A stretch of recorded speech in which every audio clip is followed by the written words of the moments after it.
Good morning and a very warm welcome to the distinguished panel of CA Anil Bhandari, Chairman Valuation Standard Board, CA MP Vijay Kumar, Vice Chairman Valuation Standard Board, our distinguished speaker for today, Sujal Shah, my colleague in the Valuation Standard Board, Sarika Singhal, and continuing further from our last four sequels, we are clocking 5,000 plus attendance every Sunday on this knowledge enhancement series.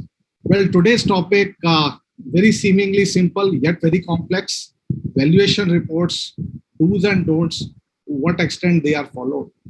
If we look at the section 247 provisions, more particularly subsection 2C, the valuer is to make the valuation in accordance with the rules prescribed. And in terms of the company's registered valuers and valuation rules, sub-rule 3 of Rule 8 lays down 12 subcomponents to be covered by the valuer in the report. And it is the last component, the sub-rule relating to caveats, limitations, disclaimers, which explain the limitation faced by the valuer for limiting the responsibility in the valuation report. This is something which is an area of great concern. In fact, in terms of the subcomponents, some of the information under the components is absolute, while the others, they face the challenges of boundary, the maximas and minimas resulting to information asymmetries in the valuation report. In today's session, the expert CA Sujal Shah, who has over 2 decades of experience in valuation of big ticket corporate merger and amalgamations. He is a registered valuer, has been handling this job at the ground level, and we could not have had a better expert than him to guide us, to guide the membership on these very touchy aspects. With these words, may I now request C. Anil Bhandari, Chairman of the Valuation Standard Board, to carry forward the proceedings further. Over to you. Thank you, Rakeshji, and a very warm welcome to Sujalji. Of course, to my own colleague, MP Vijay Kumar, and also the Vice Chairman of the Valuation Standards Board, Rakeshji and Sarika from the Institute, our colleagues. I think we've been having a fantastic Sunday morning, last 4 Sundays, and some amazing amount of discussions that we've had, Sujalji. I think we literally get more than 250 questions every time that we, get onto a Sunday morning. And when we kind of think through this, I never imagined that people on a Sunday would, log on for 1.5 hours and, be kind of glued in. And this last time I said to Rakeshji that to me, this looks like a Netflix program that we have on a Sunday morning. So it's becoming interesting. And it's interesting and it's important that we keep this subject very light and interesting because it is very complex. And I'm a great fan of simplicity, as MPB keeps saying. The more simple we make things, the better the life gets. And I started off a session with Sujalji on the caveats and the limitations. But the expectations of the regulator is to have no caveats and limitations, right? And I'm sure you would have probably, realized it, or you would have kind of, come across the regulators who talk about it, including the entire auditing fraternity that we have.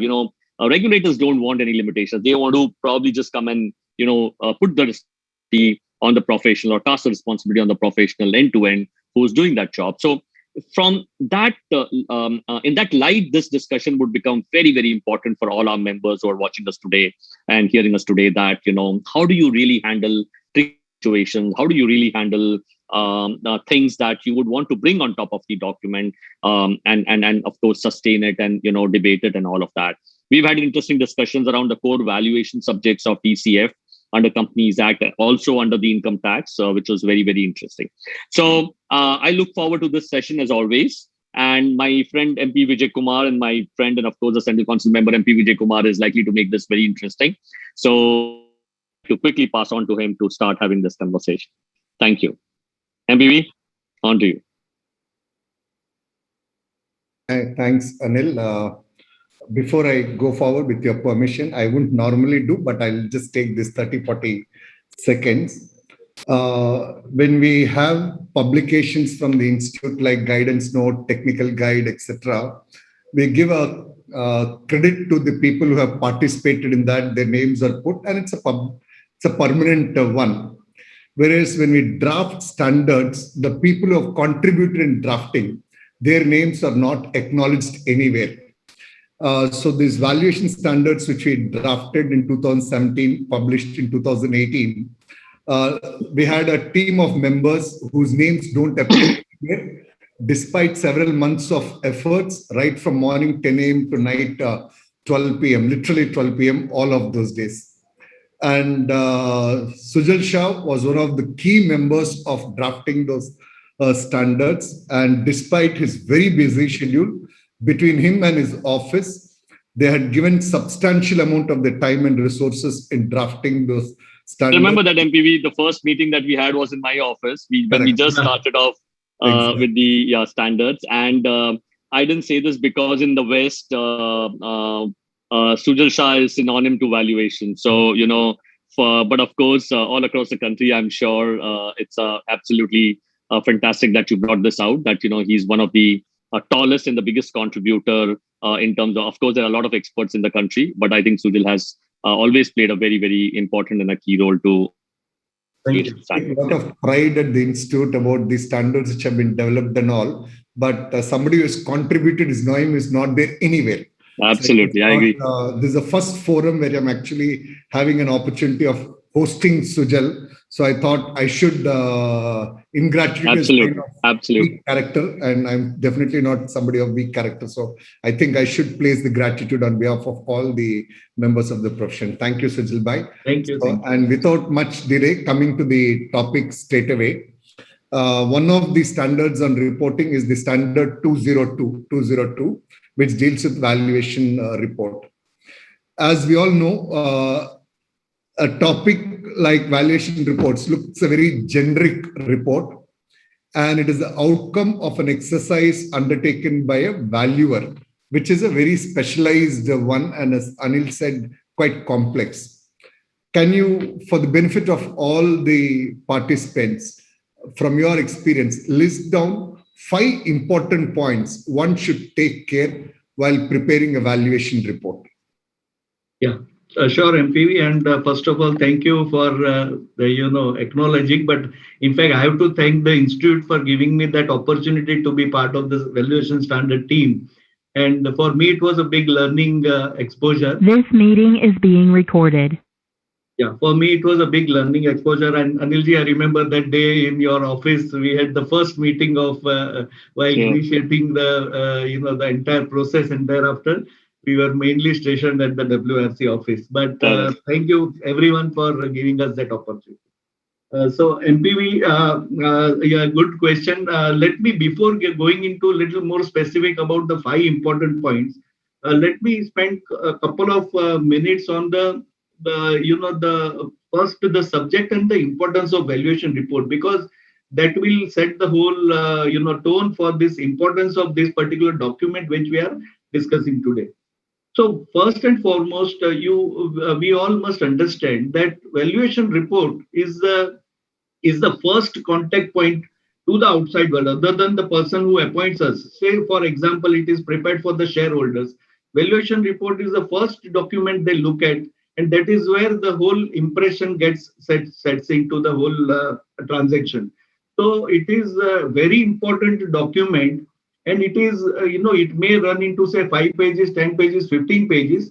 But behind that, the whole lot of entire efforts, or sometimes of months, is captured, where valuer must have spent a huge amount of time to go through the process before which he could write that Word document, and to some extent some of the workings are displayed in that document. So one must understand that you may do a very good hard work in that initial phase, but unless it gets reflected in the final deliverable, which is the report, the purpose may be defeated. So I generally tell this in all the seminars and conferences, that what you write in the valuation report must properly disclose what exactly you mean in a proper sense. Otherwise, the message, if it is not properly given, it may lead to certain wrong conclusion by the user of the document.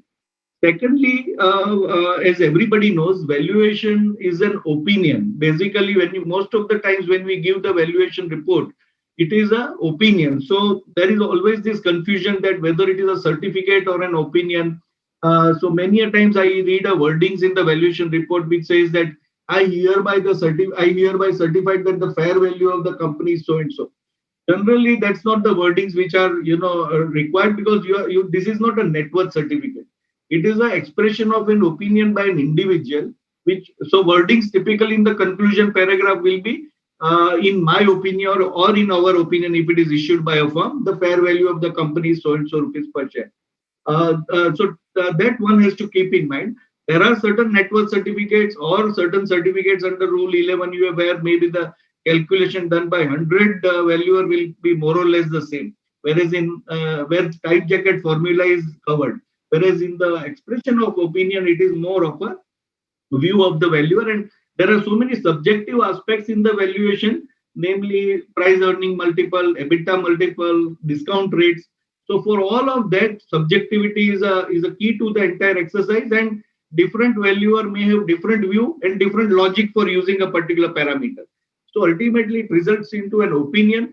And I have seen number of instances when one gives a report to the board of directors. In many instances, those reports are rejected by the board because that opinion is not something which they subscribe to. So it's not necessary that the opinion which we give is a binding on the final authority which is going to accept it or not. So with that, let me come to the most important points. Now, for that, we must understand the history that before 2017, when the rules were prescribed, and in 2018, when we have the valuation standards adopted by ICI and RBO, we had no formal format of the valuation report. So, in my good old days of early 90s, I have seen a 2-pager valuation report for a merger, which was a large-scale merger, which got challenged all the way till Supreme Court. And today also that Supreme Court judgment is considered as a Bible for the valuers. Now that if you see, the original valuation report was only of 2 pages with a very minimal data. And I have seen as against it some 200-page valuation reports also for a very small transaction also. So there was no standard formats, there was no standard inclusion in the valuation report prior to 2017. Yes, there were some reports where which were prescribed by a particular regulations. There, more or less, it was standardized. So, suppose you had to issue report under SEBI for, say, preferential issue of shares. There again, formats were prescribed because there was a formula given by the authority. Now, post 2017, as you very rightly observed, now we have rules as well as standards in place, and more or less, I have seen the reports issued thereafter are coming in a very standardized formats. Contents of the report, language of the report, grammar definitely will be different from firm to firm, from an individual to individual. But now we have fairly set process or fairly set format of the valuation report.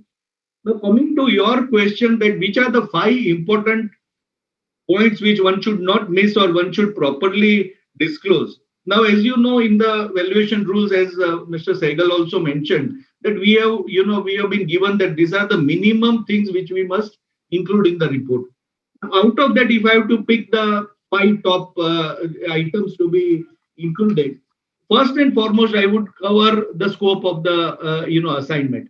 Whether this valuation is for merger, whether it is for a standalone transaction, or it is for a particular regulations. Say, are you issuing a report for a new issue of shares under the Companies Act, or you are issuing a report for a FEMA regulation, or it is for a merger or a demerger. So that scope is very important. And that's why every valuer, one must write properly that what is the scope, which you are given, for which you are issuing the report. Because slightly digressing, you will appreciate that for every different scope, a valuer may apply a different approach to the valuation. For a merger, what is relevant is the relative valuation of the 2 companies. For a FEMA regulation for issue of shares, I may issue only absolute value of shares. In some cases, when I'm only giving an opinion about the fair value, some valuers give a range of values. Whereas if it is a Rule 11 UA value, one has to give a specific value per share. This is the Ana Paisa. So that is where the scope is very important, and that is I will consider it to be the first and foremost important point.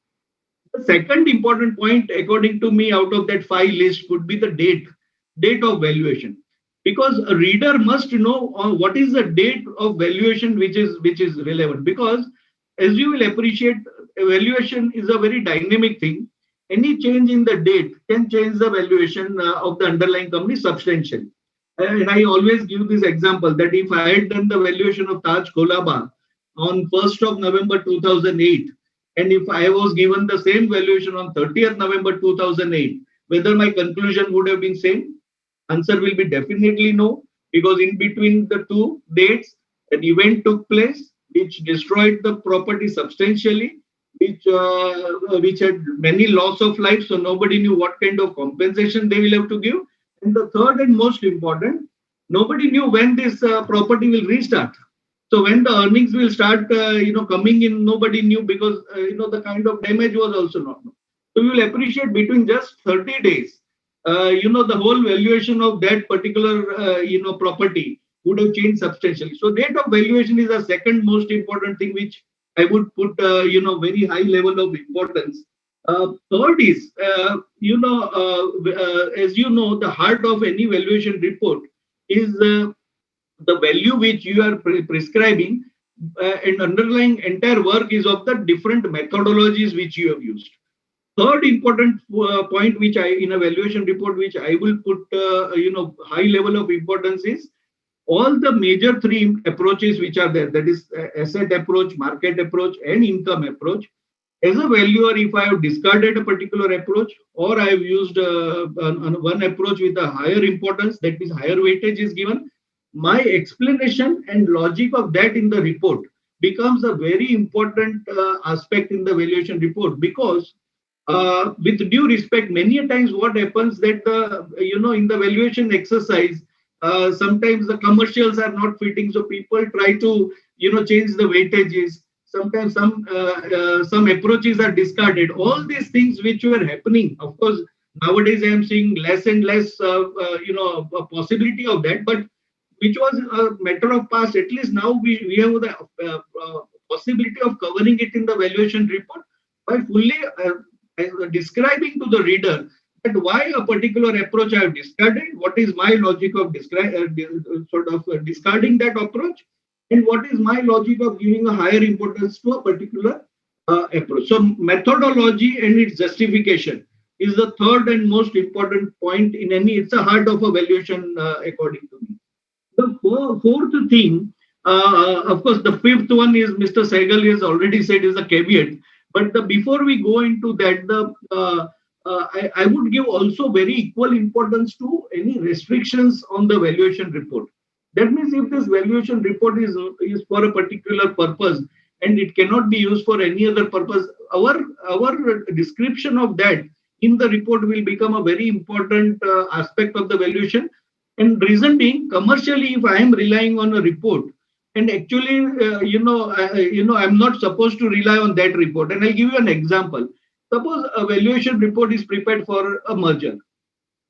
There is an investor who wants to invest in one of the companies or the merged entity. If he uses the same report, maybe the answer, whether he can use that report or not, answer could be negative, because the whole purpose was different when the valuation report was issued versus actual subscription, because earlier purpose was only a merger, whereas now the investor is looking at putting a hardcore money into the company.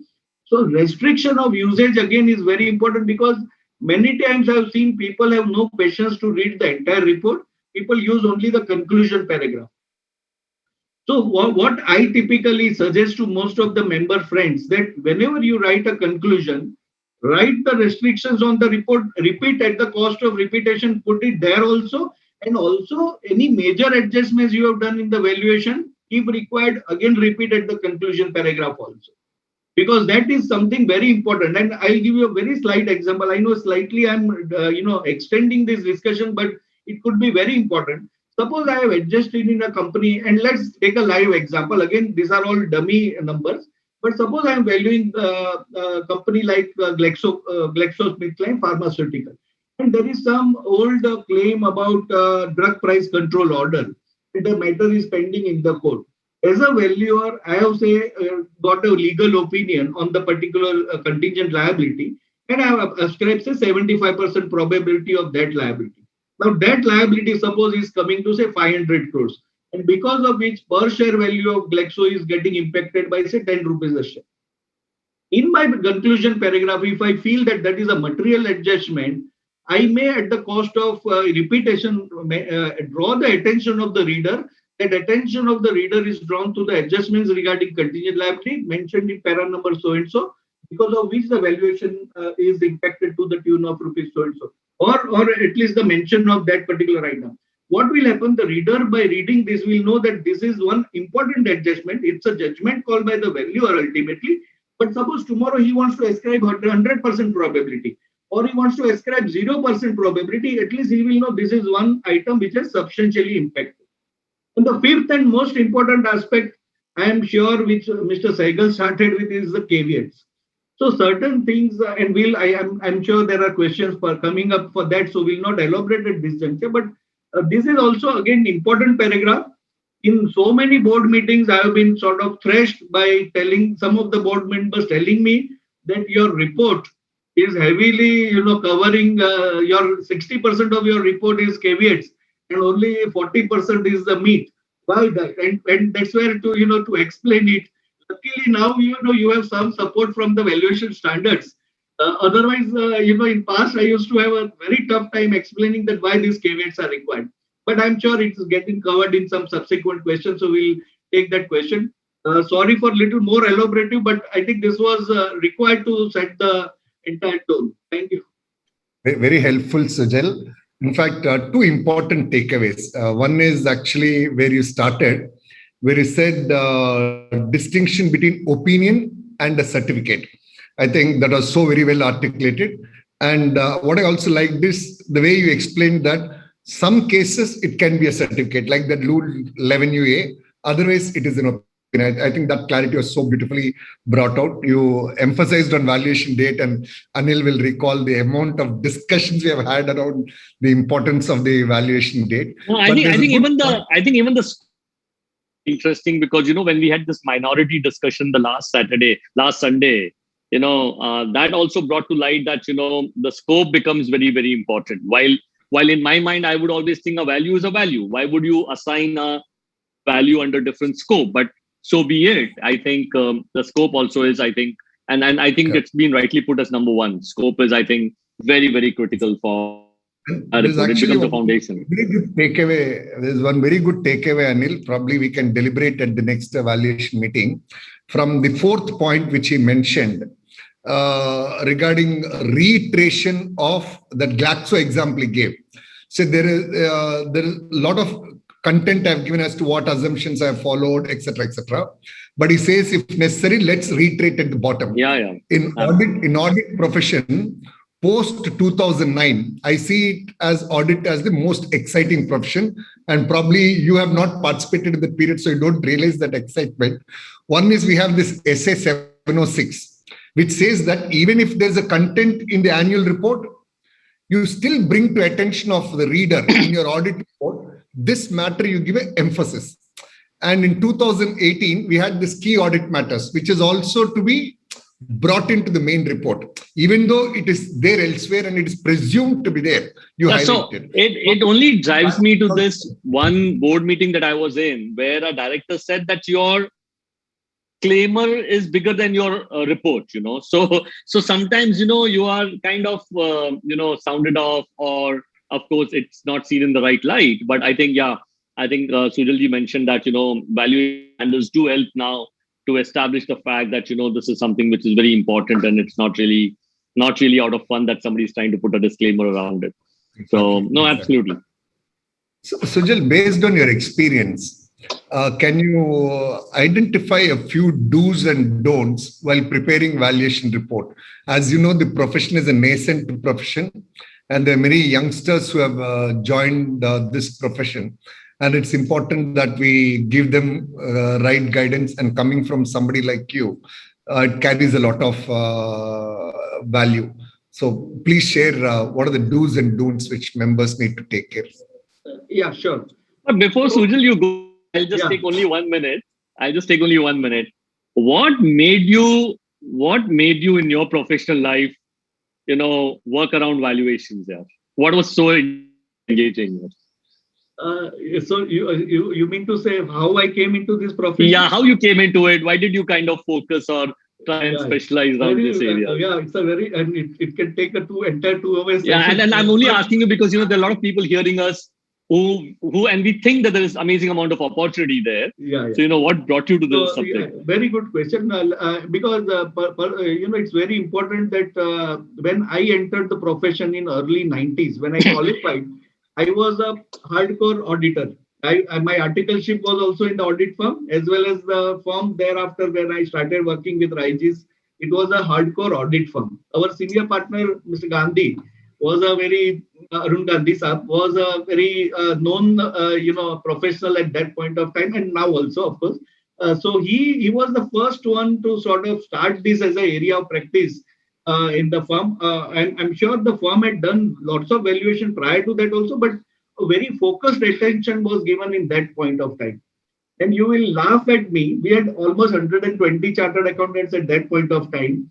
And one requirement came up in the firm where some assets were acquired by Tatas in the Sri Lanka tea estates. And that's where the firm had to get involved in supporting the whole transaction. And the question was asked that who holds the passport? And what will have it? I was having the passport. And that's where I got involved in the year 92 or 93. I don't remember. But the first time I was involved in the transaction, you will be laughing at me, but that time I was not even knowing what is valuation, what is a due diligence, and we did both of these, at a point of time, and that's where the journey started. And immediately thereafter, what happened, Anil ji, you will recall Hindustan Lever and Tata Mills merger, which valuation was done by other firm, got challenged and it went all the way up to Supreme Court. And that's where at the Bombay High Court there was a sort of a situation where another opinion was required. And that's where our firm was appointed to give a second opinion, whether the particular ratio was fair or not. And that is where the firm got came into the limelight about valuation, because that was something very prestigious. And thereafter, coupled with it, the India had opened up the economy. So lots of mergers, inward remittances, outward remittances, people started buying companies, Indian promoters started selling the stake. So you can imagine the volume increased. And that's where maybe I would say it was more by accident where I came into this field. But let me tell you, valuation is not a rocket science. So first of all, any professional thinking that this is an impossible subject, please take it out in mind that this is something which, as a chartered accountant, I am clarifying that what education we are given is more than enough to be in this field.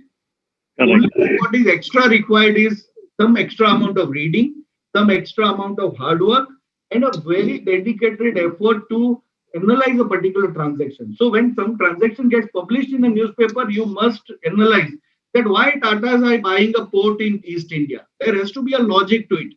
So if they are buying a port, that means it's nearby to their raw material supply, or what is it that, and then why they paid so much consideration.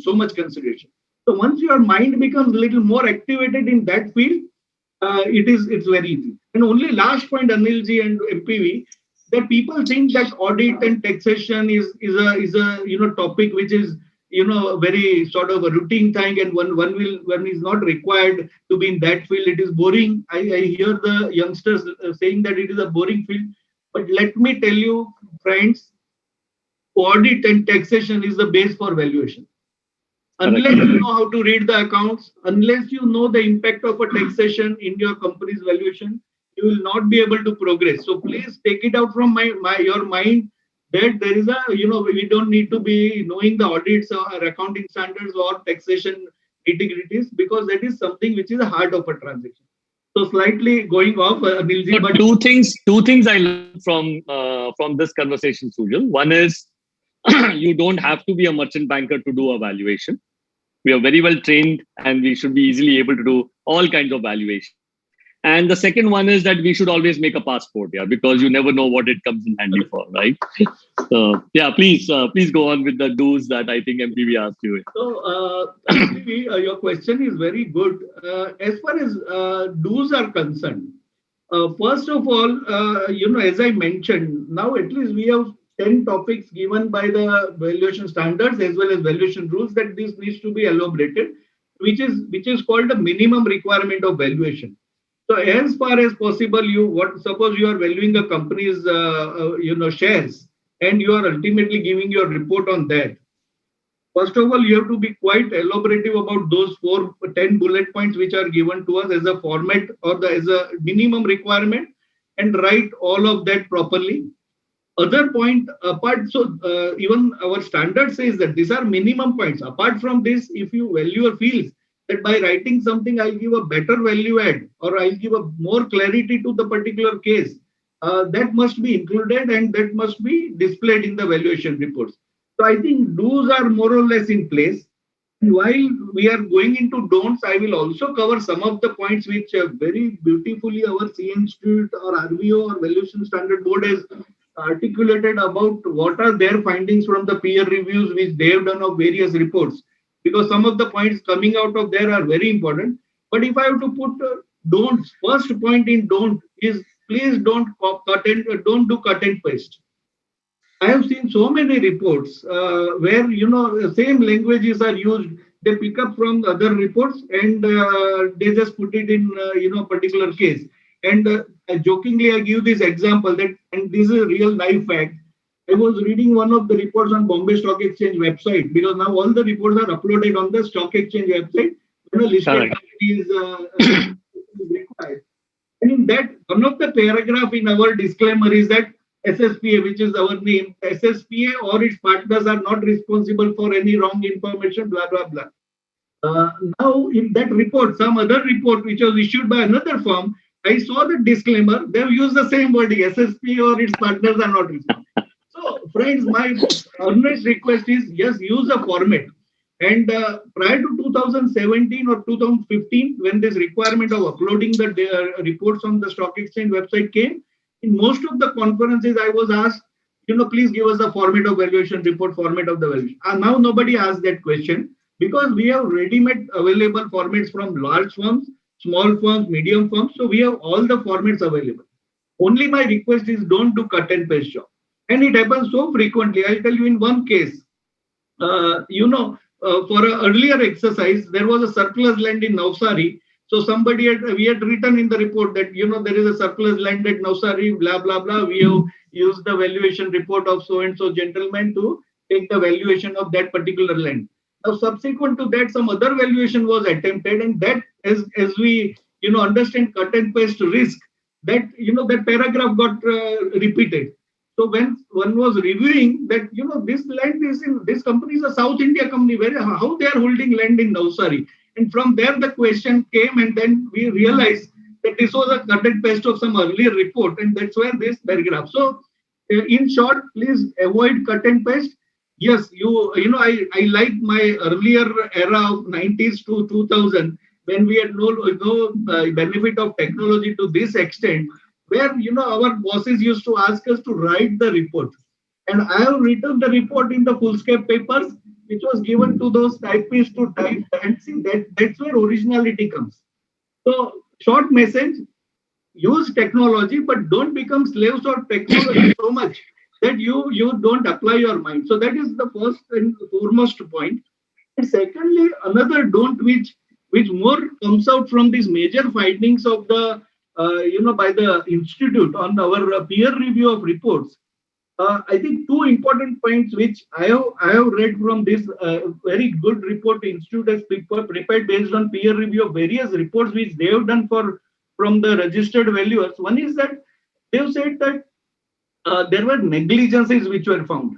That means either the calculations were wrong, or in some cases, there was a mismatch of dates mentioned. And second, very something which is not very acceptable is in one report, one of the point it says the conclusion itself was not given in the report. Now that I think which is something which is definitely will fall into the negligence. And I will, going forward, if question comes, I will read out some of the most important negative points which are marked in this particular report, because every valuer will know that these are actual findings from the reports which institute, I think, has painstakingly analyzed our reports and prepared this report that what all should be not done. And that's where some of the things, like say arithmetical accuracy, I don't think so. As a chartered accountant, it's a given that we have to maintain. And that's where most important thing which every valuer must follow is, suppose I am doing a valuation and I have to deliver to a client a particular workings and the report. Let somebody in the firm who is not involved in the assignment completely independently reviews this working as well as the report before it is sent out to the client. That will give you a complete maker and checker, and there will not be any biased mind. At least the person who is reading, who is not involved in the assignment, will independently apply his mind if the factors which are used are correct or not. Secondly, the calculation checking, entire thing will be checked, so you will know formulas are right. And why this is now started by all the firms is some report was given to me for my review, because regulator had asked some questions. So the chartered accountant had come to me, you please tell me when I'm going for this questioning, what should I take care? And when I saw the workings, in a discounted cash flow method, capital expenditure needs to be removed to arrive at the free cash flow. To my utter surprise, when I checked the formula in that report, he had written that amount in the negative, but while arriving at the final number, there was a negative sign to that negative, so the number got added instead of reduction. So that's a basic mistake, and I think he told me, now how do I defend it? I said, you have no chance of defending. Just go and accept it, because there is no point, defending, because the whole principle is wrong. So the best thing is that whenever you have to issue a report, let somebody thoroughly check it within the office. So it's an internal peer review mechanism. I think these are things. Some of the other don'ts I will definitely cover it if the questions in the subsequent questions it comes. Because this is a beautiful document I see from Institute about the findings of the peer review. Thanks, Sujal, for the detailed clarification. There's some very interesting questions coming from the members. Yeah. Maybe a few questions are little outside of today's topic, but I find the questions are very relevant. So we'll take the benefit of your presence and experience to address some of those questions, which I believe are very important. As I get there, one question is whether a valuation report should be in line with the scope of work as given by the client, or a valuer can extend the scope with a view to explain certain points. Yeah. So I think this answer is there in our valuation standard also. Valuation standard has given very clear understanding of this. I'll just read out the paragraph of the valuation standard. Yeah. If I see the valuation our ICI valuation standard 202, para 35, it says, in addition to the minimum contents as given above, if the valuer believes that certain additional information will be useful to the user for a better understanding of the valuation, the valuer may include such in additional information in the valuation report. So just to answer this question, definitely if you feel that by putting certain additional data, if the reader is going to be more benefited, definitely go ahead and do that. There is no restriction on that. But MPV, I think the question was around the. Is my voice echoing? Around the scope. Scope. So can one really change the scope or tweak the scope or extend the scope? Was the question. Okay. No. Scope. If it is change of scope, I don't think so that leeway we have, because then it will make it a separate assignment. No, not really change. I think MPV. I don't know if you have an example. A little more scope is what you were trying to say. Yeah. Yeah. Sujal, what happens is when assignment is given by a client, the scope as defined in the engagement letter may not be well drafted enough to cover the intent of the exercise evaluation. Yeah. So the question which the member had was, should I restrict myself to the question, to the scope as defined in engagement letter, or can I edit it, add, deduct, modify, so that it conveys the actual work done and the intent for which the valuation exercise is being done. So I think that's the question of the member. So there are two possibilities. Let us look at both the possibilities. Say the first possibility is that the client has written that the valuation is for the purpose of merger of A and B, and that is where we need your swap ratio. Now that is a larger scope which is already defined by the client. Now, in the first possibility of this change of scope could be that the client later on tells you that no, there is a merger. Earlier, we were to issue as a consideration equity shares of A Limited for merger of B into A Limited. However, now we have decided that we will issue preference shares of A Limited instead of equity shares as a consideration. Now, overall scope remains the same. However, the consideration mechanism has changed. Now, consideration mechanism changing, you don't need to now value A Limited as equity shares because what is being issued is the preference shares. And what is important now is only valuation of B Limited.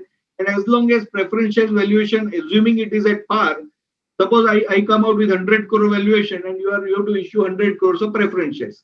Whereas in the first instance, I was to value a B Limited, I was to value A Limited and arrive at the relative values of the two companies and give us a swap ratio for the same.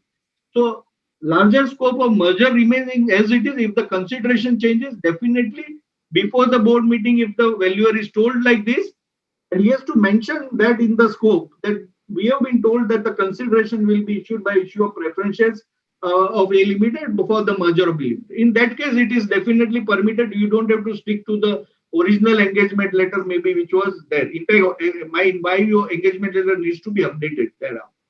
In the second option, where the larger scope is not changing, but because the scope being same, if there are any additional feature which you need to sort of also include in the valuation report, and I'm just giving a vague example that maybe originally you were told that this report is going to be issued for use for the FEMA purposes. But you also realize that now under the Companies Act, for any new issue of shares, you have to also submit that report for the Ministry of Corporate Affairs also. So generally, a common single report is useful for FEMA purposes as well as it is for MCA purposes also, as long as it is done by a registered valuer. Because FEMA right now talks of only chartered accountant or merchant banker, whereas Companies Act says only registered valuer.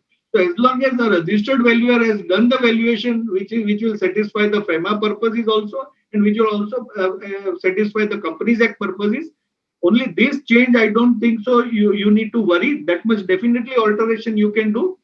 Only final comment I would say, whatever you are doing, your scope mentioned in the report should disclose that this is what is your final scope. So changes is definitely possible. Only last thing, whenever you feel that there's a need for you to change the engagement letter or amend the engagement letter, issue a supplementary engagement letter that now we have been told this is the change. So we are going by that. So would it be right to say that if the scope changes so much that it might even change the valuation, then definitely you should go and change the engagement. There's no doubt about it. But fundamentally, if the valuation does not change, but the usage could be many, then it might be okay to bring it out in the report and document as such. Yeah, generally there in those cases where engagement letters are not amended in the today's current times, but I'm thinking of the worst case scenario. If suppose a regulator was to call you later on, say regulator was investigating and he calls you, he says your original scope given by your client was only for FEMA. Why you are submitting it to companies? So ideally, the will be to always amend it to the extent to complete the documentation properly.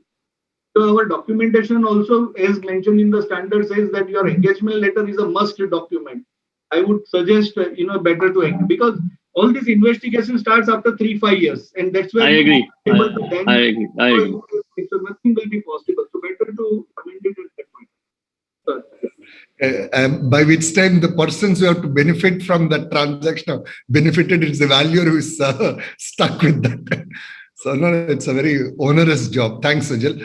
Next query, the intended user of the valuation report generally does not have the benefit of management interviews, meetings and site visits. However, it is suggested that a valuer shall write his report and communicate to the users for better understanding the link between the value on which you are expressing an opinion and assumptions. What would be your few tricks of the trade or tips you would like to give to valuers for this communication? So how to cover it in the valuation report, if I have to say, that definitely all the importance, because one of the items of the bullet points, which is a minimum requirement, is the procedure followed for carrying out the valuation. So if you read it says, yeah, 1 minute, I'll just take out that. Procedures adopted in carrying out the valuation and valuation standards followed. This is one of the bullet points which is required to be followed under the rules. So you are very right that all the meetings which takes place, all the explanation which the management gives you, a mention of that is required. However, in my particular view, to write a very elaborate thing that I visited the company on 11th of June, then I met so and so, then I proceeded to see the plant, then I went to do this, then I had lunch. All that is, I'm slightly making it a little more vague, but that is not, in my view, required. However, the crux of the discussion and any inputs you got from that particular visit must be mentioned. So, for example, I'll give you a very old case which I encountered, that when I was doing a valuation of a company which was having a plant which gets sort of because of the wear and tear was so much because of the usage of chemicals. So when we went to, when we were given the explanations, it was generally given by the finance department. So generally our data point and our contact point is always the finance department. And while we are on this subject, I must tell the viewers that please, when you are into this field of valuation, don't restrict your interaction only with the finance team. With due respect, I'm saying not that you don't have to deal with the finance guy, but you have to also extend it to other important, departments of the company. For example, if I'm valuing Hindustan Unilever, for me, the heart of the valuation is the marketing strategy and what is the market growth they are expecting. So if I don't meet the marketing head, it may not be appropriate. Or if I'm valuing Infosys, where the human resources is the main crux of the entire valuation, because my entire valuation is dependent on how many people I engage on various jobs, then I have to meet the HR department because that will drive the valuation. If I'm doing a valuation of a manufacturing company, if I don't meet the production people and exactly, what are the restrictions in the production, availability of raw material, and what are the issues coming up in the production cycle, if we don't understand, we may not be able to do the justice. So always have the discussion with all the important areas in the company, and whenever you find an input which is very important, which you get from them, you see whether that has been captured in the projections. And while I was giving this example, when we visited a particular plant where wear and tear is very fast, the plant in charge told me that every third year I have to shut down this plant for 3 months where we can't produce anything. Forget producing. First of all, I have to cool down the plant, which takes about 10-15 days. And thereafter, I will do the entire repairs. And there I will have to heat up the plant, and which again takes a particular level of time. And there are costs involved for doing this shutdown as well as restarting. In 3 months, there won't be any production. When you go back to the financial projections provided to that, you have to make sure that these assumptions which you came to know from the discussion with the person who was in charge of the plant, whether they are properly captured in it. Whereas in the projection, what was mentioned was a normal production of a yearly basis, 95% of the installed capacity was shown as a utilization, and accordingly sales were assumed. Now, this important aspect of shutdown was not captured. It was not intentional. I'm not getting into that. But what point I'm saying is that this very important input, which came only from a non-financial background, you must see whether that has been captured or not. So answering your question, yes, entire process, you don't need to write in detail, but all the critical steps which you have followed, you must mention that, because it will help you to find the logic and also substantiate your certain stands which you have taken in valuation about your conclusion. And that's where this writing of story, Thanks, I would say, Sujal. is very important. Yeah, I thanks, think Sujal. one thing that I can understand MPV from this is, you remember the DC equation that we were discussing, that it's very important for all of us, and one important do is that you need to examine, evaluate, go through the assumptions that has been given to you by the management in the so-called Excel sheets, and you should not take it at face value, which is, I think, very, very important. And you may want to deep dive. So I think that's what Sujal is bringing out, that you may have to, and you should talk to as many as possible to make sure. And I think that becomes very important. Otherwise, we simply take an Excel report and a nice valuation comes out of it. It is like magic. It is like magic happening here, and any number can come out of any valuation. So yeah. Yeah, it could either be lower or higher. It can be either way, actually. No, you tell me what you want. It's like, you tell me what you want. You can actually get it to the paise because you're only doing it in an Excel sheet, right? So I think very important to review all of those assumptions to ensure that, we don't get caught on the wrong foot. I mean, the intent may not be wrong, but I think the procedure has to be care of. I think very well brought out by Sujal. Yeah. Sujal bhai, actually, as Anil mentioned, very nicely brought out. I just want to highlight for the benefit of all the participants, not just for valuation, even for audit. I reiterate, even for audit, both our statutory audit and internal audit. It's extremely important to meet people beyond the finance organization. Beyond the finance organization. More often than not, there's a tendency to limit conversations with finance organizations. Sometimes organizations also create barriers for you to interact beyond, but it is for you to reach beyond those people to get a good understanding of the business. And limiting it to finance people, you are unlikely to get the right conclusions. In fact, taking that plant and machinery example also, if you take audit perspective, you have to take a view or a working paper on the estimated life of the asset, residual value of the asset and all. Unless you have visited and have interacted with a non-finance guy, it's very unlikely somebody will get that perspective. Thank you, Sujal bhai. It was a very beautiful observation, more relevant for both audit as well as for valuation. Just the next question, Sujal, is as far as the valuation goes, a valuer does rely on management representations, management certified information. While, as Anil mentioned just now, the valuer has to carry out analysis and evaluation. What kind of supporting information or analysis which can be disclosed in the valuation report to substantiate the same? And what are the responsibilities in case he modifies the management projections? Yeah. So let's understand this with an example that may be a little more easier.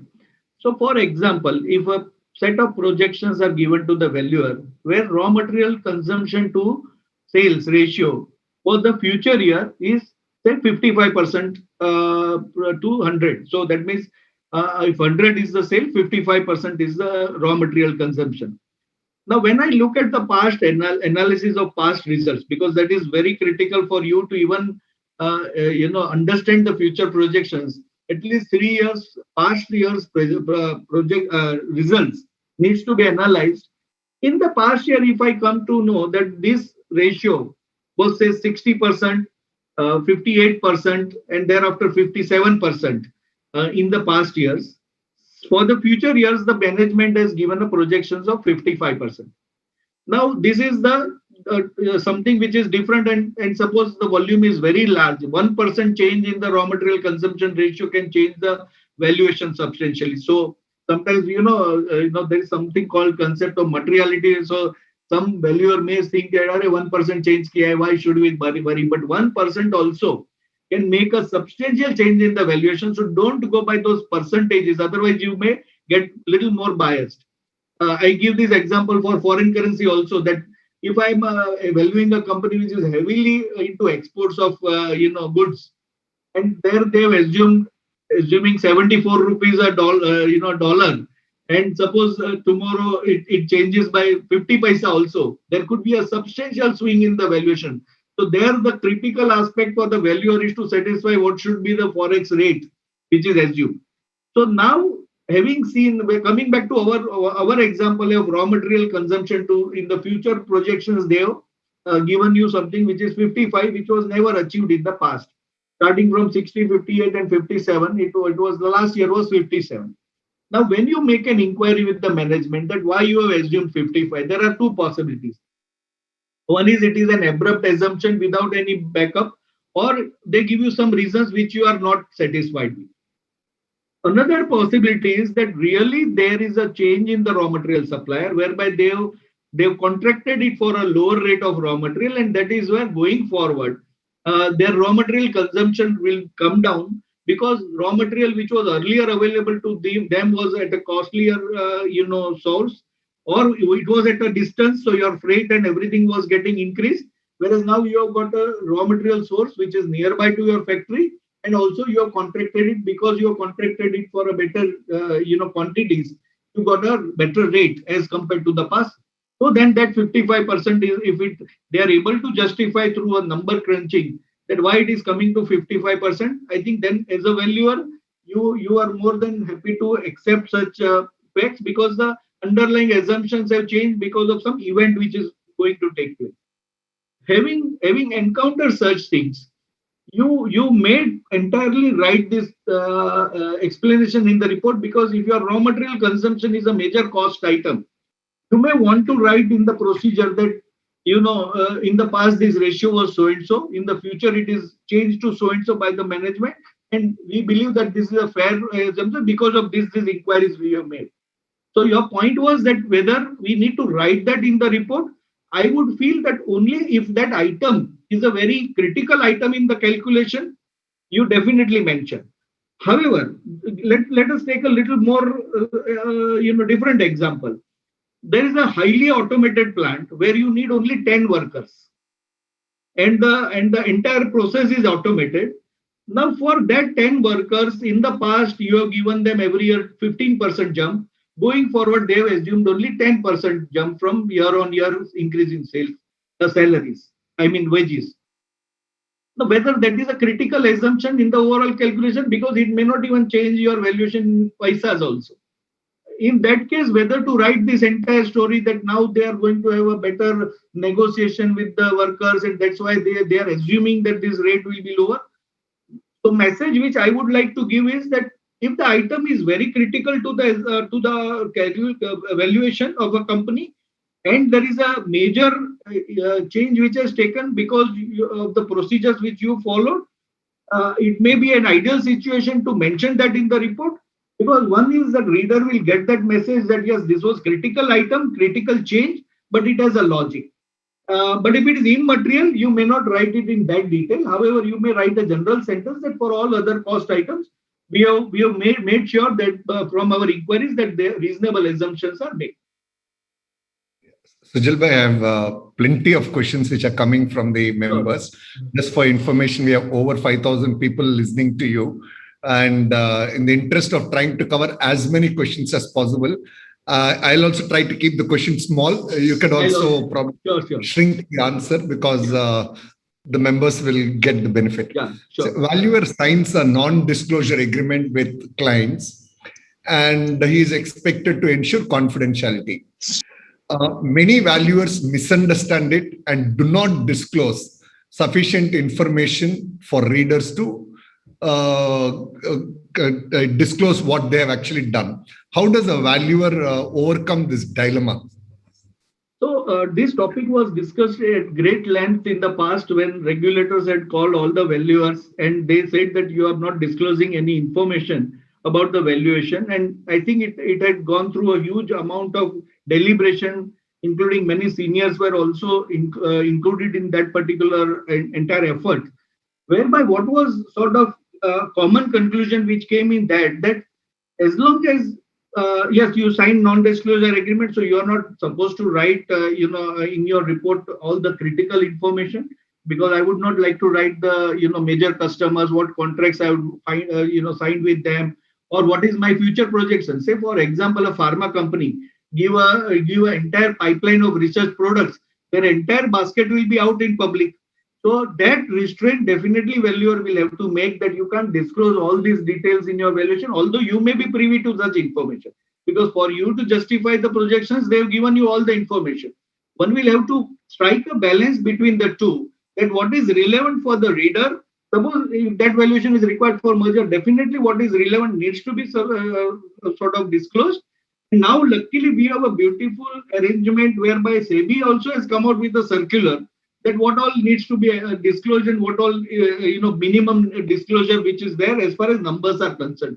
So that at least gives us a benchmark about that format also for the at least listed companies' work.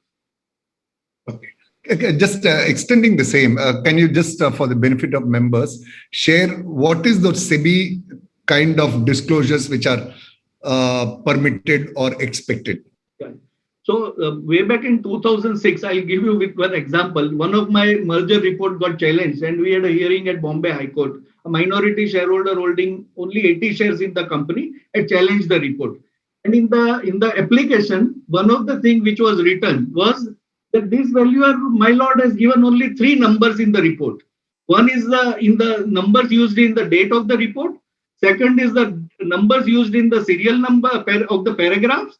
And third is in the swap ratio paragraph, he has written for X number of shares of this company, Y number of shares. So he told the judge that these are the only 3 numbers used in this report. And that's where, the whole, actually in that particular matter, the entire thing about the contents of the report was also discussed. And in fact, Bombay High Court that time said that having appointed an external agency who has nothing to do with the company, you don't expect him to entirely attach their workings, because otherwise everybody will start, doing the valuation on their own, so which is not warranted. But coming to the subject, that what SEBI thereafter had called all the valuers of the country and said that, we are finding lot of issues whereby these details are not available, so people are not able to make this. So it was happening both ways. Somebody were taking advantage of this situation. So to strike a balance, what the regulator has brought, that right per share value under each method in that report, what weightages we have given to that method, and also based on that, what is the relative value of the company which you have worked out. Of course, that our regulator has given a leeway saying that if you have not used a particular approach, write there not applicable and give your explanation below the table. So at least now per share values are disclosed, and at least you have the benefit of all the numbers under each approach is available to the shareholder to make a judgment. Sajal bhai, in case there is a material uncertainty for valuation arrived, how can a valuer report it as a disclaimer or limitation without diluting his responsibilities? No, so let me just give you an example. Material uncertainty could be coming from, say, a change in regulation. That from tomorrow onwards, because this is a hazardous chemical, the plant may be shut down. And we have seen in so many cases, the plants were required to be shut down by the government. Now, if such company's valuation you are doing, however, as of today, nothing has happened, but it is likely to happen. My suggestion is do the valuation on a going concern as it is, where it is basis. Write in the conclusion paragraph here that while arriving at this opinion, I have assumed a going concern basis, and I'm assumed that the plant will continue forever. However, if there is a change in regulation or there is an environmental issue and plant is required to be shut down, this valuation report will not be valid, and one needs to then relook at the valuation. So at least the reader will know. There is a material uncertainty, but at least I am covering it in the conclusion paragraph. Okay. Sujal, as far as the sources of information are concerned, some sources include external sources as well, databases and things like that. How shall the valuer disclose in his report all of the sources, and how does it describe them? So, very good question. Many of the sources which we receive has a backup from some external agencies. And let me tell you, if there is a surplus asset, and we have been given a report of a technical valuer, real estate valuer, saying that this particular land is worth 100 crores.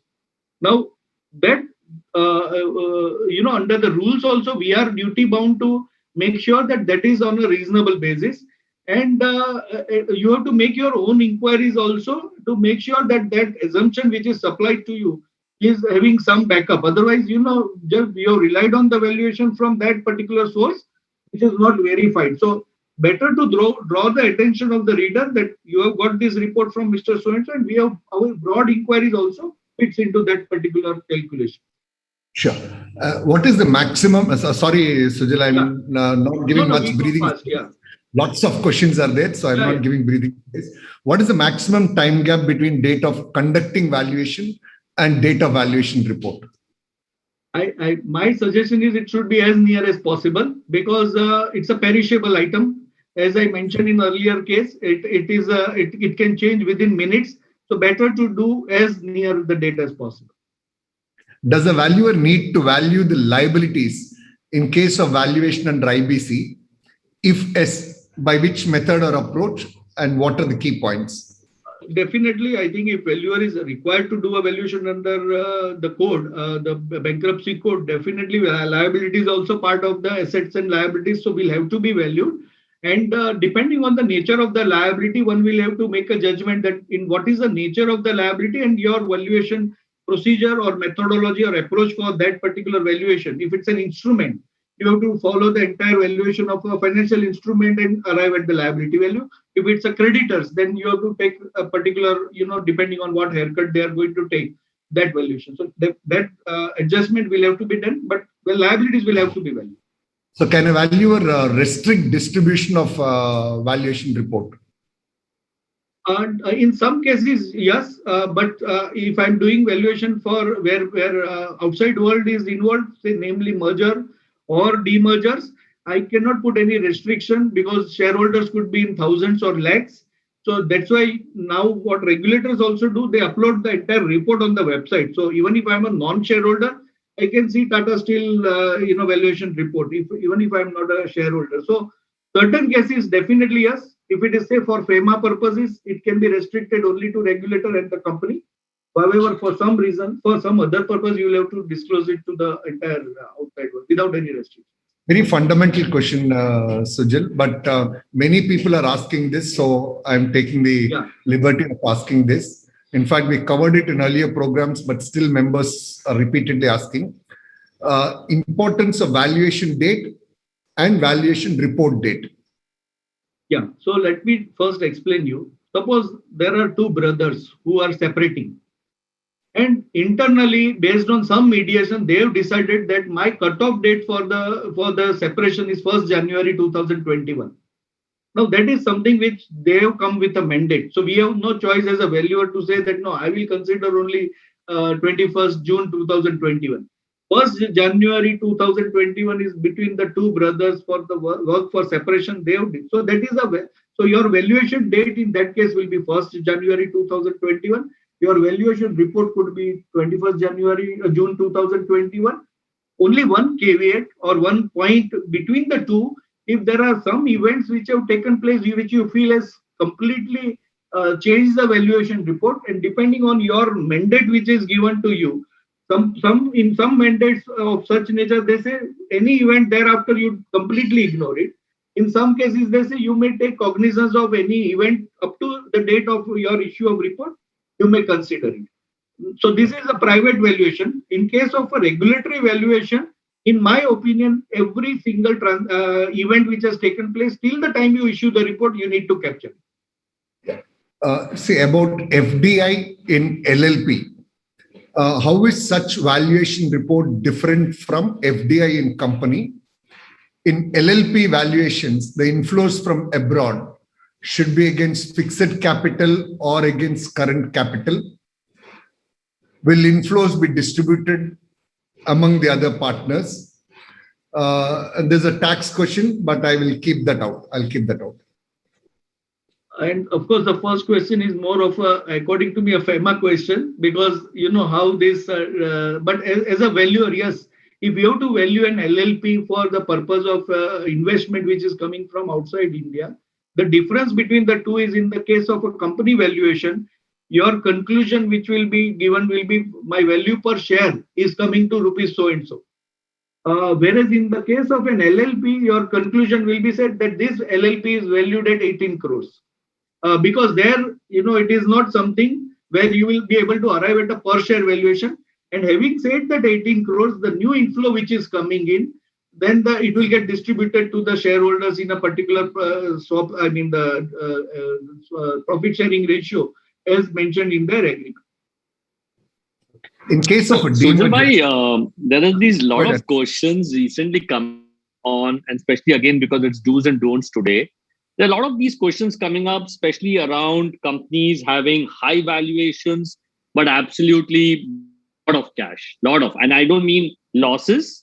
I mean they are burning a lot of cash. So would you have valued, and I'm sure you would have. So would you have valued organizations which are billions of dollars of cash, but still valued at multi-billion dollars or whatever? And you see that happening today in India, of course, in large numbers. So the do's and don'ts in case of these valuations. If I understood correctly, this question, the company is having a huge cash and it is not Loss. cash loss. Okay. So this is for mainly applicable to startup valuations.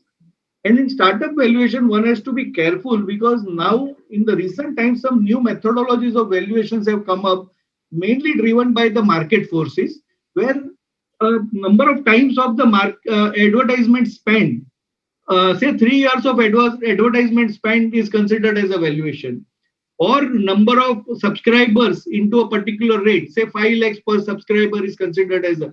So their complete disregard is given to the cash flows or profitability. My thinking is that any business which you run ultimately at some stage has to give cash to the owners. If it is not throwing back the cash to the owners, you will have a game of passing the parcel.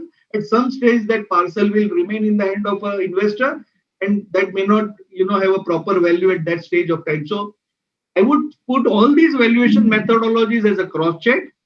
My first and primary valuation, if required for a startup, I may extend my cash flow to 15 years. Ultimately, it has to throw up cash flow because as long as it is only negative cash flow for year-on-year basis, I know there are multi-millions, billions valuations given to companies, but if there's a model which is not throwing back the money to the owners on a free cash flow basis, at the end of the date, the question mark will come that when are the owners getting back the money? What is invested in the company or what's the worth of the company? Okay. So you're saying the fundamental rule here would be to probably see extending cash flows 7 years, 10 years, 15 years, and at some point in time, of course, getting the value back and saying that this is kind of the value. Fair enough. And once the positive cash flow generates, the terminal value will take care to give you the value. My only worry is that on an Excel sheet you can make a lot of columns here. I mean, columns are not difficult, right? How do you get into a valuation with hindsight of the regulator or the tax authority would have a completely different meaning. So that opens up any don'ts that you would want to look at in these valuations, Sujal bhai, because that's what is likely to come up on the table of a lot of valuers today. No, and this is very common problem in the hands of valuer because many times the startups are coming and where investors have put hardcore money at a valuation which you really find it difficult to justify. My only fundamental point for any valuer to question is that if I'm spending so much in advertisement, if I'm spending so much on building up my subscription base, if I'm spending so much on creating an infrastructure in the form of a software or an artificial intelligence, ultimately what? You're doing this for what? Ultimately, it has to generate cash back for the company. It cannot be a negative cash flow for a perpetuity. Otherwise, at some stage, as I mentioned, a person who is holding that asset, it's like a hot potato, will be burning his head. Sure. Sujal, if valuation is an opinion, why courts are taking it as sacrosanct, especially in case of forced exit of minority shareholders? No, there I slightly differ to the view. See, just understand the procedure. When you issue a report for say exit for the minority, first it goes to the board of the company. Board accepts this, and finally, in NCLT or in the court, this application is filed for the either delisting or for the buying or squeezing of the minority, if the word is right. Then what happens again? That point of time, you have a chance as a shareholder to challenge that entire mechanism and also being heard for all your points. So it's not that it is considered as a final. Let me cite here the example of many cases where courts have given enough opportunity to the minority shareholder. Take our classic case of Hindustan Lever Tomco. Court did not accept the first valuation on as it is. After that, the second valuation was also called for. After that, the court said, okay, we find that if two independent valuers who have looked at this calculation have come to a common conclusion, we have no reason to believe that there is something wrong in that. So enough opportunities are available in our judiciary also and our regulations also. And lastly, the classic example in this case is the Cadbury valuation. Now, in case of Cadbury also, minority shareholder, first there was a joint valuation, then company on its own got another third valuer. Then that report was submitted. Minority shareholder submitted some 5 reports of different firms. So in front of the court, you had the benefit of so many reports.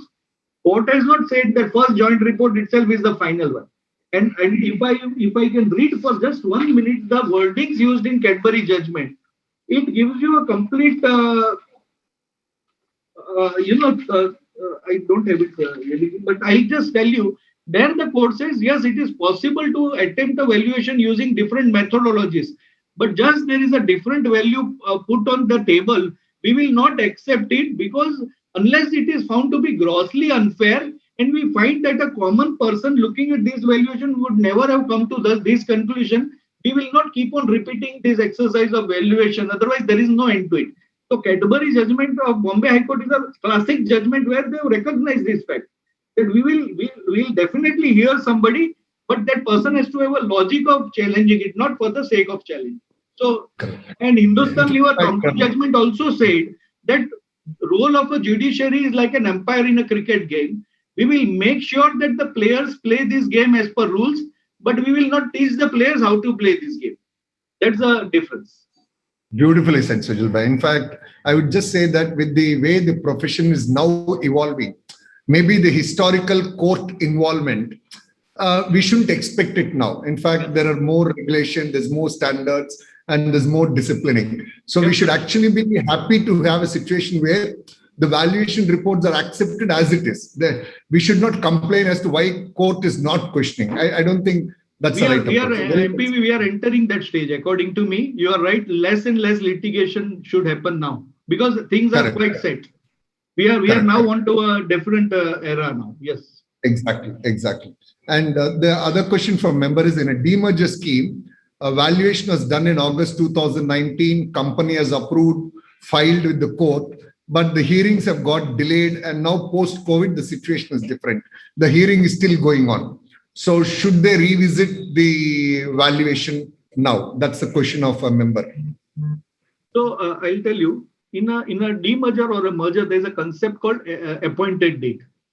Now, when you say appointed date is generally an earlier date based on which all the accounting entries, everything, positives, negatives of the company will fall back once the scheme is approved by the regulatory authorities, including the NCLT. So the appointed date, once fixed by the board in the earlier case, I mean the first instance, generally it is not changed because the hearings have got delayed. However, there are instances in the past where there is a substantial delay in the approval mechanism. In some cases in the past, the NCLT or in that time it was a High Court. High Court itself has told the valuer to confirm that if you were to do the valuation for the new date, whether your conclusion will get changed or not. There are instances in the past. However, if I go back to the appointed date as a concept, generally everything falls back to onto the appointed date. So any event thereafter which have taken place because of these new economic changes or this COVID the situation generally is not kept on revising unless the management itself changes the appointed date. Okay. Sarika, there are few members who are asking link of the place where the reports are all filed. Probably I don't have access to that platform. You can just post that link so that all the members will get the benefit of that link. Yeah, Now, I'll just clarify. It is on the Bombay Stock Exchange website or National Stock Exchange website or for listed companies where there is any merger or a demerger. You have to just go to the filings section, and in that schemes there is a separate section called scheme. So suppose I click Hindustan Lever, any schemes filed by Hindustan Lever, the scheme will enter a 7-8 a line item will get open. In one of the item will be valuation report. Then you will have investment banker report for fairness and balance sheets. Everything will be there. Okay. So, Sujal Bhai, this is a question little different, but we'll take the benefit of your experience from a member. Independent report essentially requires appointing authority to be different than the persons whose financials or valuation is done. So kindly share your view. I have not fully understood this question. No, Independent. The person is saying the same old problem we have for auditor's appointment. It says that for valuation assignments also, the appointment should be done by an independent agency and not by the client themselves. So they just want your view on that. It's a situation I think which the participant has visualized, and I don't see a very long time before which it is implemented. Likewise, in the bank audits also now you've seen the way the whole process is set. Maybe what will come once the Institute of Valuer is established, because the bill is already there, they may give a particular mechanism of selection of auditor. Either it could be from the panel or one of the three. Some mechanism will come, because I see these kind of questions getting repeated because people have got more and more worried that people who are getting appointed are appointed by the management, and management is an interested party. So point well taken. Going forward, we may have a mechanism once this institute may come up that you can maybe select only out of the panel or something like that. We'll have to wait and watch how it changes. As of now, his point is right. It is getting appointed by the company management and based. But only one deviation. My point is independent. It is to be appointed by audit committee, where you have independent directors also. So as long as you have that mechanism, not that today that mechanism is not working, because independent directors will also play a very important role in selection of the value. Not that whatever is management is going to submit will get. So there is a mechanism. Maybe a better version. But I think MPV and Sujal, with this registered valuer coming in, whether you appoint independently or not, fundamentally you have to be independent, right? I mean, yes, 100%. Anil. So independence is not questioned. I think what is being questioned is the selection of. So today we have 4,000 registered valuers. Right, why only XYZ is appointed? That I think is the question. Okay. But my thing in that process also, audit committee plays a role, because 247 says audit committee has to appoint, where you have participation by independent director. So there is some mechanism. My view, Sujal, is that see, while panel, all of those discussions are generally there. My view, we should not doubt that a particular person is not exercising independence, whether it's the person appointing or the person who is working as a professional.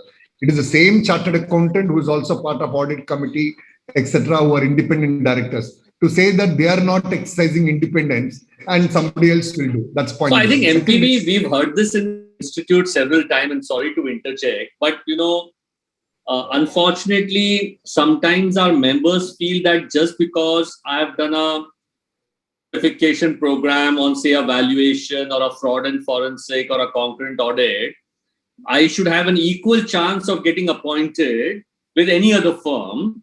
And then there are questions which come up as to, why are we not getting these engagements? And some people continue to get more and more of these engagements. I think from an appointment perspective, I must want to impress upon all our members the fact that somebody there who continues to keep getting would have invested enough number of years and carried enough experience to be able to get it. So I think it is the quality of the work and of course the delivery that you do, and automatically you would, come into this, and not just because you happen to be on the panel, right? I think that's something which is very, very important for all of us to understand. Otherwise, we keep getting this question. Exactly. And so valuation reports, peer review, what is the experience out of those peer reviews so far? Yeah. In fact, this particular document which is published, which titles that concept paper on the findings of the peer review of the valuation reports, which is I think by our CA Institute, ICI RVO and the Valuation Standard Board, has given some very, very good points for us to ponder that how can we improve our So I think some of the basic things like proper arithmetic, proper grammar, those are qualitative things. But some of the very alarming points which I read it in this particular finding, we must all correct it as a valuer, because I'll just very briefly tell you what are those points. The valuation report was silent about the conflict of interest, insufficient explanation of the supporting evidence or the discussion, inconsistencies in the valuation report itself. In one place they have mentioned something else, in the later on something different. Assumptions about the methods and the underlying principles not properly elaborated in the report. Then the other thing said, one very important thing is who has appointed you itself is not mentioned in the report. So name of the appointing authority is silent on that. And I think I mentioned earlier, in some cases there were date inconsistencies. The dates were different in same report. 2 different dates were mentioned. That is another thing. Most important finding, I would put it when I read this document by our Valuation Standard Board, is that non-adherence to the valuation standards. So friends, whoever is attempting a valuation, please first read the valuation standards. Because if I am a chartered accountant and I have registered myself with ICAI RVO as a registered valuer, for me, following the valuation standard, we have when I'm doing a valuation for the Companies Act is a must thing. So please try to follow this, for such instances. For other valuations like FEMA or transfer pricing, it is at a recommendatory stage at this juncture. But I would, if I am a member of CA Institute, I would like to follow it for all the cases rather than going selectively only for the Companies Act. So this point about non-adherence in some cases of the valuation standard, I think we all must work on this. If I see the kind of training which we are giving on a continuous basis, even RVO has this various courses every month, 2 or 3 times, Valuation Standard Board. So we are developing the members into this area, but maybe we'll have to work more on that. In one case, they have also mentioned that stereotype notes are written for every method. That, I think what it means, message I get is that lack of application of mind and more of a mechanical way of attempting the work.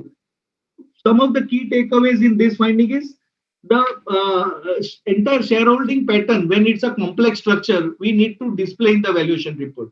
So suppose I have a holding company, then that holding company is held by another legal entity. So entire chain, if it is not properly displayed, maybe the reader will not get the correct meaning of it. I think the common point is that in most cases, valuer has disclaimed the liabilities for anything about the review of the facts provided to the valuer. I think that is something which is a common thing. And maybe the last message, which I see it as a conclusion paragraph, is that the valuer, whenever they are not applying a particular approach, they must give reasons for why they have ignored or discarded that particular approach. That will give a clear picture to the reader that why you have attempted a particular approach and why you have discarded a particular. I think some of the it's there on the website. So my request to members will be, please go through this. Sentences are looking very small and innocent, but if you see the underlying meaning of it, we will get the message that we all need to work upon it. And MPB was just scrolling through and I saw a very interesting question. And Sujal bhai, you could probably just answer in yes or no. For certain businesses, business expansion primarily depends on the size of investment inflow, and therefore promoters of company, depending on investor they are approaching and considering the valuation of company also significantly varies, and can we issue multiple valuation reports for the same company depending on multiple business projections given by management linked to investment size. Any advice and guidance here? Two things. One is that whenever you are given a projections, first of all, you should check, because this now under the current rules, even if it's a particularly a listed company, there is a compulsory, the listed company's case, the budget has to be approved by the board. So you will have to see whether these projections which are supplied to you, is it a board reviewed, board approved budget, or is it only one of the versions created by the team, finance team. So that is one most important thing, because I also see Anil ji many times when we ask for the projections, people will ask that which कौन सा projections do, bank में दिया है वो दो, shareholder को दिया है वो दो, या board को दिया है वो. So I think when I hear such answers, we get literally shivering temptation that that means how many versions they've created. But so what are you trying to say? Are you trying to say that ideally there should be one projection, doesn't matter what investment size you're expecting? But Sujal bhai, there's a small question mark there. If I were to get 100 crore rupees, I will do something. But if I were to get 500 crore rupees, and of course all that I thought that it would happen 4 years back would now be preponed. So valuation would definitely undergo a change, because there are two kind of investment input that I'm expecting. It would be right for the management to come out with two kinds of projections in this case, where it is very clear that what happens if I get 100 crores and what happens if 100 crores. And I think that is what the intent of this question is. In real life, Anilji, what happens? Generally, management will approve one set of projections with one set of investment probability. But the moment you see that there is a possibility of, then the budget itself gets changed. There is another meeting in which it gets. So I think you will have to take into account as a valuer what is the last approved budget. Because it's not that budget is not amended in midway also.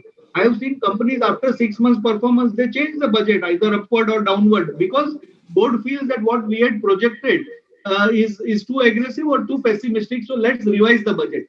Otherwise, the management who is working to achieve that performance will either become slack or become too aggressive in their approach. So there is a revision of budget which is possible. My suggestion is that go by to what is the last version and what is the best case expectation. Yes, if there is a change in the assumption because the investment amount is changing and you are preponing your capex, definitely, and that happens before you sign the valuation report day, before your valuation report, you capture that into account and mention that in the report that we have taken this extended version of the budget. So I have another interesting question before MPB starts his rapid fire questions at you, because he likes to do this yes and no's.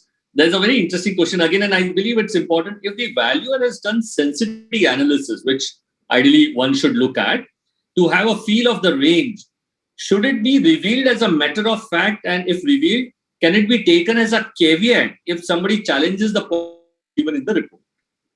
I feel it should be kept as a part of working papers rather than disclosing that if I change, a particular foreign exchange assumption, the valuation changes to so and so. Because one is you are in a way putting a confusion in the mind of the reader itself. As a valuer, you have to take a step and go ahead with your internal analysis and your best case scenario. For your working papers, definitely you have sensitivities and keep it as a ready in case any regulator challenges it, or any shareholder wants to challenge. So MPB, because our standards are now allowing a range of valuation, would you think that this becomes an interesting point in terms to do a sensitivity and then come to a rate of range? Range generally is between methods, Okay. Anil, rather than sensitivity. So just coming to, I think to your rapid fire, yeah. past 12:30, and with your permission, Anil, we'll invite Sujal for another session later because there's so many questions to ask him. Just one last question, Sujal. I'd actually, as Anil said, like rapid fire yes no one, but interest of time. So one interesting question from member: for FEMA purposes, you can have it signed by a merchant banker or chartered accountant, but for the same issue of shares, you have to, for Companies Act, registered valuer. So like you are a chartered accountant, you are also a registered valuer. So can you give two reports, one signed as chartered accountant, one signed as a registered valuer, having done the same workings? See, if I'm a chartered accountant and I'm issuing a report for FEMA as well as Companies Act, in fact, one single report also will be sufficient. In fact, now that is the practice. That because I'm a chartered accountant, I will also write that I'm a member of the institute. I'm also having this membership number as a CA member, and I'm a registered valuer. This is my register. So my signing will cover both. So that is sufficient for FEMA purpose as well as Companies Act purpose. What you are saying, to give two reports. You don't need to give two reports. Yeah, in one report, one single report, membership number of both is sufficient. For me, it's a learning. It's very interesting one. Okay. I didn't know that you could give one report. No, that happens. The two report, why it comes into the picture? Many of these registered valuers are not chartered accountants or investment bankers category 1. That's why they have to go and have two reports. But if you, in fact, we are quite lucky to be a chartered accountant because we are covered by both. But lighter side, why don't you give two reports and take at least 1.5 feet? Possible, but as long as you can. Over to you, Anil. It's always pleasure listening to Sujal and learning. Over to you, Anil. So I'm saying, Sujal bhai, before we end this, one commonly found mistake by all the members in valuation that based on your experience, you would have.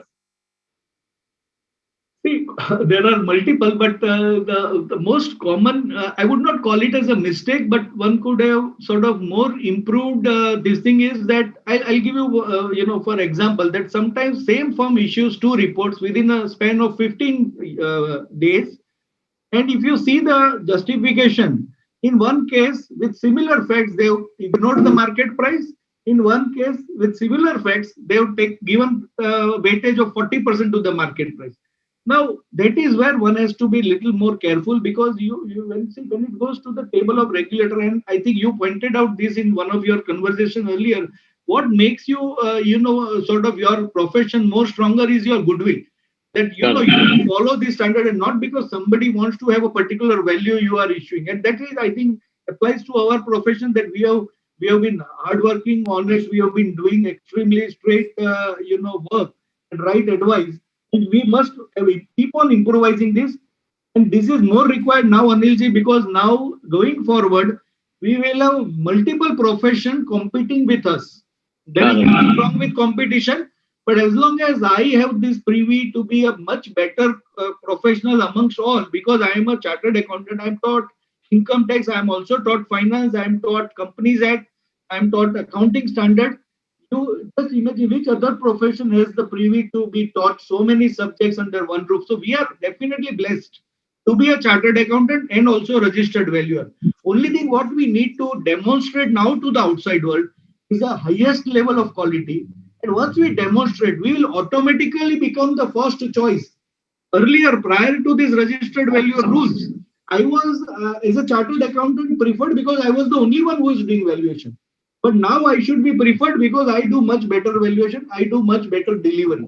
I think that is a note to end on, MPV. What do you say? I think very well said. And I strongly believe that as chartered accountants, I was just doing some opening remarks for students. And I said that, we are the ones who understand business very well. So, and the changing dynamics of the business as well. And besides the fact that we know law and we know accounting standards and auditing and all of that. So, thank you, Sujal bhai, for ending this on a wonderful note. And like MPV said, that valuation and discussion never ends because this is a very interesting topic. And we would definitely invite you again to probably get to a nitty-gritty case, because I saw a question around the Cadbury case as well. And I think we might, Sarika, just pick up one Cadbury case and try and maybe debate around it. And maybe we should get two valuers with different mindsets coming in here and talking about it as well to make this more interesting. So, MPV, you can have a better time trying to do these yes and no questions that you do. So thank you so much once again, Sujal Bhai, for coming here. I would pass this on to Sarika for trying to, do some concluding remarks around, what we discussed, and of course also thank you formally, Sarika. Thank you, Sujal sir, for talking about the nitty-gritties of do's and don'ts in the evaluation report, which is more important and the most important thing in the evaluation report. And we also have published a concept paper on do's and don'ts of the peer review findings. We had a peer review of certain reports, and it is available on ICAI RBO website, which is iciirbo.in. And with such a wide experience, if sir is referring such a report which is published last year only, so we can understand the relevance of the document. Please refer that. Please go through all our VCMs, what we have conducted. The link is available on the website. All will be very useful and educative for your future assignments. Thank you, Sujal sir, for taking us through this. And you will have to help us, Sujal Bhai. We get a lot of questions. I think we've more than 200. We might reach out to you for some answers, and we are trying to do some publication because every such discussion we're getting 200 or more than 200 questions. So we might want to trouble you. Yeah. My pleasure, Anil. My pleasure. Yeah. It is very simple, but yet very important discussion topic. Thank you, sir.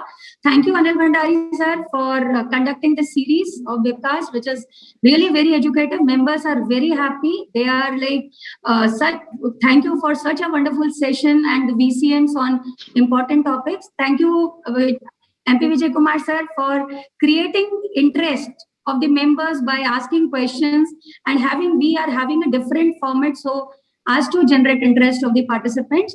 Thank you, Sehgal sir. One day we should put MPV. One day we should put MPV in place, and we should ask him all the questions here about why does he make operating standards so complex here. I have already kept the topic for July. Yeah, I think, and I'll ask him questions. Yeah, we'll figure out that. Yeah. Yes, we'll ask questions to him. We have already done it. Thank you, viewers, for watching it in a large number. We have 5,000 plus participants. Thank you so much. Thank you. Thank you. Bye, Sujal Bhai. Thank you. Thank you, Rakesh ji. Thank you.